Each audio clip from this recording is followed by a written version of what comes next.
Assalamualaikum warahmatullahi wabarakatuh. Halo semuanya, pada video kali ini akan membahas tentang 8 keterampilan dasar guru, serta dalam pembelajaran ini akan menggunakan media peta pulau-pulau besar di Indonesia serta metode problem based learning. Bagaimana penerapan antara metode dan media serta 8 keterampilan dasar guru? Kita akan menyaksikannya dalam kegiatan pembelajaran pada video ini.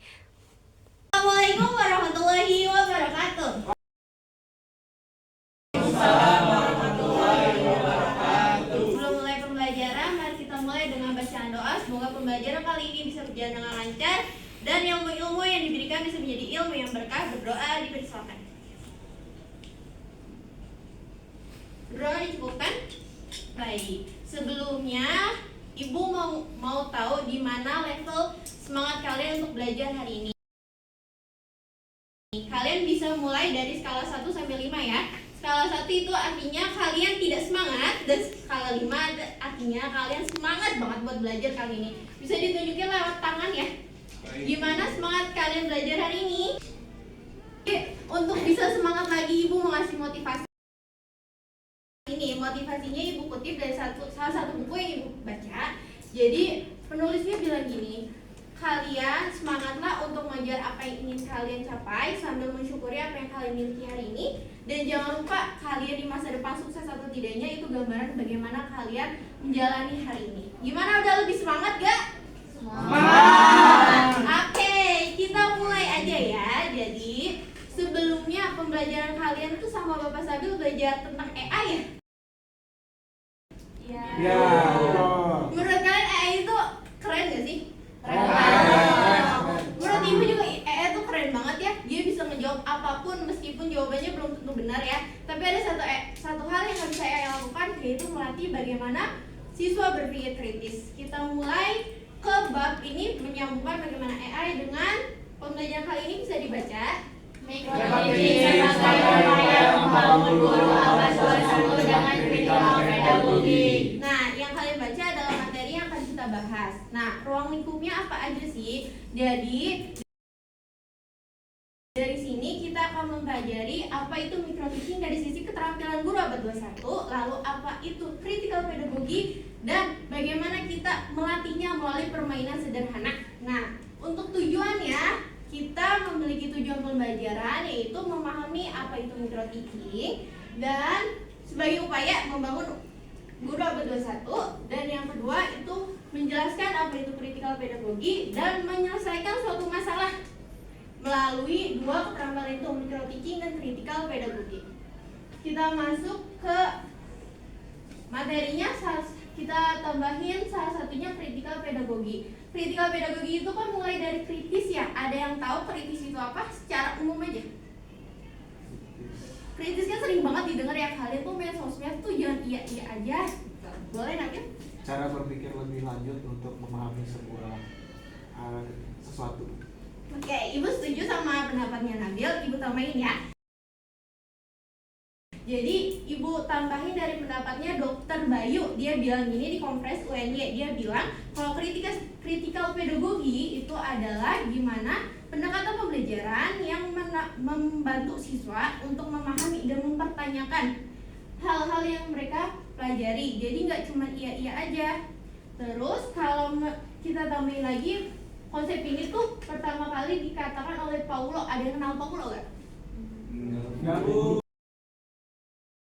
Oke, Ibu kasih tahu ya, Paulo itu pendidik asal Brazil. Dia bilang ini, pendidikan tuh nggak seharusnya cuma mengajarkan siswa membaca buku, tapi bagaimana siswa memahami dunia. Nah, jadi untuk kita mempelajarinya langsung untuk berpikir kritis, kalian mau main game nggak? Mau. Oke, jadi kita akan lihat dari masalah-masalah di Indonesia. Ibu ada 2 pulau besar di Indonesia, yaitu Papua sama Jawa. Nah, di sini ada masalahnya. Kalian harus menjawab dari 3 pertanyaan. Itu apa masalah yang di sini? Itu akan menjadi pertanyaan faktual, dan kenapa masalah itu bisa terjadi di pulau ini akan menjadi pertanyaan analitis, dan bagaimana guru dengan semangat critical pedagogy itu bisa menyelesaikan masalah ini atau menjadi solusi, itu akan menjadi pertanyaan kualitas evaluasi. Nah, evaluasi, betul. Nah, jadi satu kelompok akan jadi 4 orang. Nah, selama diskusi ini Ibu mau nerapin peraturan. Yang pertama itu adalah diskusi volume 2. Jadi diskusinya hanya terdengar di antar kelompok ya, nggak terdengar di satu kelas. Boleh? Nah, sebelum kalian pindah ke kelompoknya, kira-kira diskusinya itu udah dimulai apa belum? Belum kan? Jadi kira-kira butuh gak untuk kegaduhan itu? Enggak.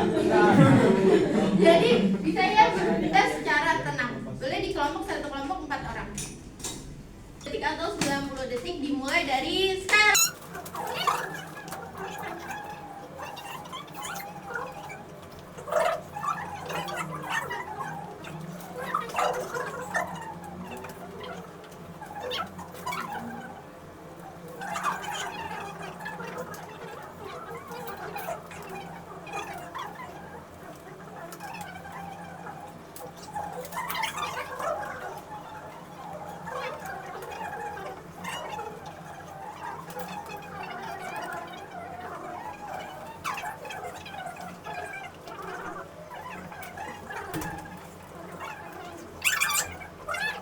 Ya, 3, 2, 1, selesai. Angkat tangannya. Oke, kita mulai aja ya dipresentasiin dari kelompoknya Jawa dulu. Boleh dibacain? Langsung jawabannya. Iya, boleh. Menurut pendapat kalian gimana Kak dengan masalah ini? Oke, jadi untuk masalah yang terjadi di wilayah ini dijawab maksudnya. Iya. Pertama itu, maksudnya itu banyak guru terjebak dalam rutinitas administratif. Oh, iya terus. Nah, terus mengapa hal itu bisa terjadi? Karena aksesnya tidak merata. Oke. Terus gimana solusi dari guru abad 21-nya? Solusinya itu kita sebagai calon guru itu harus meningkatkan kapasitas diri kita. Terus juga Berarti ya, menyesuaikan diri dengan ketentuan yang ada dari usahanya. Oke, dari Jawa kan masalahnya di administrasi. Kalau dari Papua masalahnya dari wilayah keberagaman budaya dan bahasa yang tinggi, namun masih terjadi kesenjangan besar dalam akses dan kualitas pendidikan. Nah, itu Oke, jadi masalahnya beda-beda ya dari beberapa pulau. Nah, kita cuma fokusnya ke Ibu lagi. Oke, jadi beberapa pulau punya permasalahan yang berbeda, tapi ada satu hal yang sama, guru adalah penyambung antara ilmu dan sosial. Nah, disinilah esensi dari micro teaching. Jadi micro teaching itu bukan sekedar laboratorium untuk kita belajar berbicara, tapi bagaimana kita berpikir kritis. Jadi guru itu juga cuman sebagai pemberitahu kebenaran, tapi bagaimana guru mengajarkan mencari tahu kebenaran itu gimana. Jadi menurut kalian micro teaching itu bagus gak sih untuk guru mengajarkan gimana berpikir kritis, atau guru tuh hanya udahlah hafalin aja, toh nanti juga kepake buat ulangan doang? ya, Ada yang bisa? Kritis, sangat penting. Kenapa? Karena dengan berpikir kritis kita bisa tahu apa aja kekurangan dan yang diperlukan di sebuah pembelajaran. Tidak hanya di Oke, betul banget. Jadi sebuah pembelajaran itu harus berpikir kritis ya, karena pembelajaran itu akan menjadi bermakna dan konseptual. Nah, jadi Ibu pengen kalian ketika belajar atau melakukan micro teaching tuh pengen kalian tuh lagi melakukan suatu hal, lagi menanam bibit. Jadi gimana kalian tidak hanya menyalakan lampu di kelas, tapi bagaimana kalian menyalakan pikiran dan hati anak-anak Indonesia. Jadi itu aja dari Ibu. Nah, tugas untuk selanjutnya kalian akan Ibu kasih beberapa studi kasus. Nah, kalian mencari tahu bagaimana cara menyelesaikan studi kasus itu melalui WA